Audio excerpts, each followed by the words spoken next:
दिल्ली से सांसद और गायक हमारे साथ जुड़ गए हैं। हंसराज जी, बेहद दुखद ये खबर जहां पर प्रधानमंत्री नरेंद्र मोदी की मां ने अंतिम सांस ली है। प्रधानमंत्री के लिए वाकई में दुख का क्षण।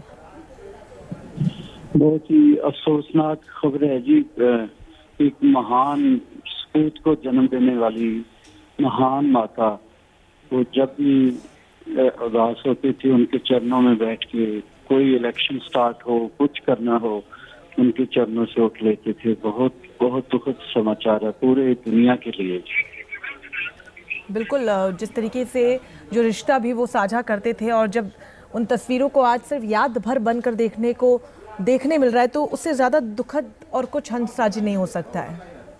हाँ जी, अपना भगवान माँ को ही समझते थे और समझना भी चाहिए जो जन्मदाती है। लेकिन जितनी श्रद्धा उनके मन में थी, सारा जहान देखता था। ये सबके लिए बहुत बहुत दुखद समाचार है जी, बहुत ज्यादा। हंसराज जी, कभी कोई वाकया उन्होंने, क्योंकि कभी भी कोई मौका नहीं छोड़ते थे माँ के बारे में बात करने को लेकर, जब भी मौका मिलता था, कभी एक मित्र के तौर पर उन्होंने कभी कुछ साझा किया हो?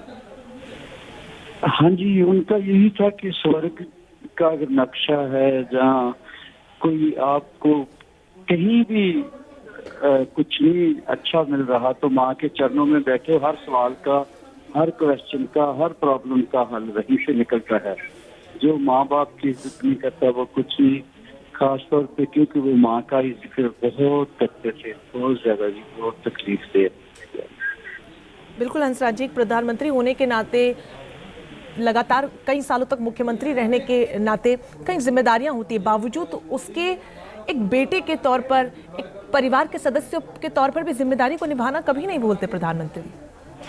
हाँ जी, देखो ना, है लोग नए न्यू ईयर का सेलिब्रेशन करेंगे और इतना दुखद समाचार है कि इतनी तकलीफ में है सब लोग। जब से खबर आई है बहुत ज्यादा।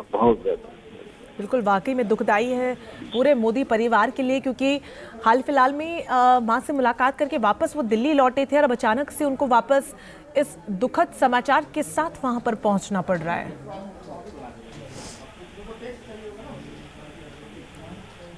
हंसा जी, साथ ही आपसे ये भी मैं जानना चाहूँगी कि एक राजनीतिक पर्सनालिटी होने के नाते कितना मुश्किल हो जाता है परिवार के साथ उन खूबसूरत रिश्तों को बनाए रखना या फिर कुछ यादों को संजो कर रखना, कितना मुश्किल होता है?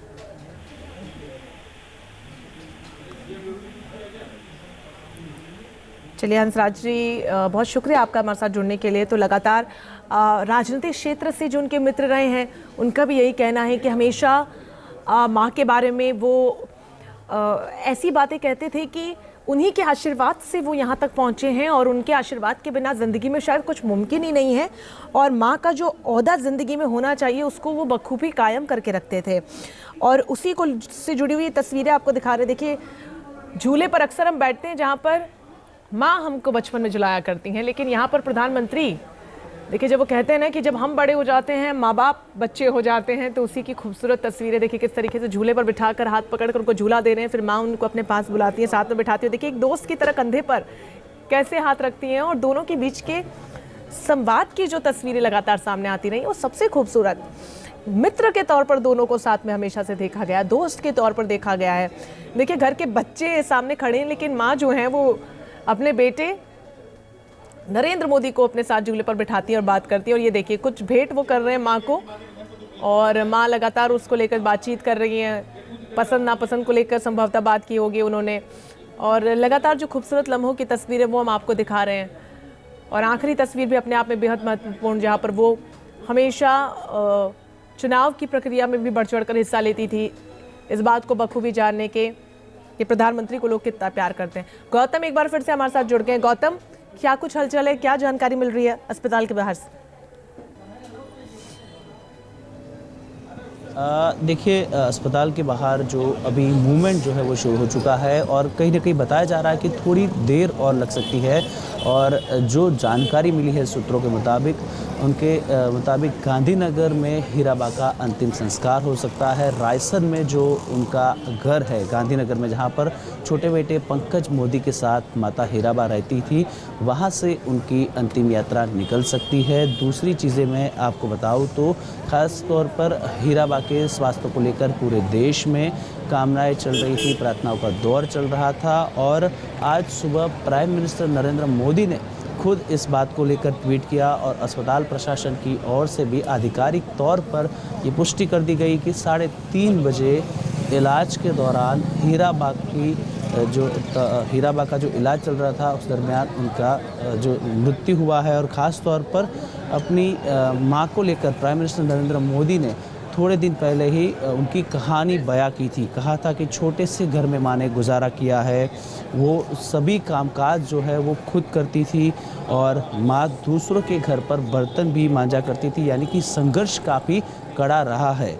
और दूसरी बात कि जब कभी भी छठ टपकता तब मां ज़मीन पर बर्तन रखा करती थी और माँ को घर सजाने का शौक़ था, माँ को सफाई पसंद थी और जीवों पर हीराबा काफ़ी दया करती थी। घी लगाकर रोटी जो है वो गाय को खिलाती थी, उतना ही खाना वो थाली में खाती थी जितनी भूख हो। और अब्बास की देखभाल करती थी। ये अब्बास को लेकर थोड़े दिन पहले जिक्र हुआ था कि उनके घर से थोड़ी दूर पर एक गांव था जिसमें उनके पिताजी के बहुत करीबी दोस्त रहा करते थे। उनका बेटा अब्बास था और दोस्त की असमय मृत्यु के बाद पिताजी अब्बास को उनके घर ही लाया करते थे, तो अब्बास घर में ही रहकर पड़ा था। इस बात को लेकर भी पीएम मोदी ने थोड़े दिन पहले जिक्र किया था। बच्चों के लिए हमेशा हीराबा ने आशीर्वाद मांगा। जब माँ ने कहा लोग तुम्हें पहचानते हैं, और कहा कि मुझ पर माँ को बहुत अटूट विश्वास रहा है, अपने दिए संस्कारों पर पूरा भरोसा रहा है उन्हें। और अब तक 2 बार सार्वजनिक कार्यक्रमों में माँ ने मेरे साथ मंच साझा किया है। माँ को सम्मानित करना चाहता था पर माँ नहीं आई।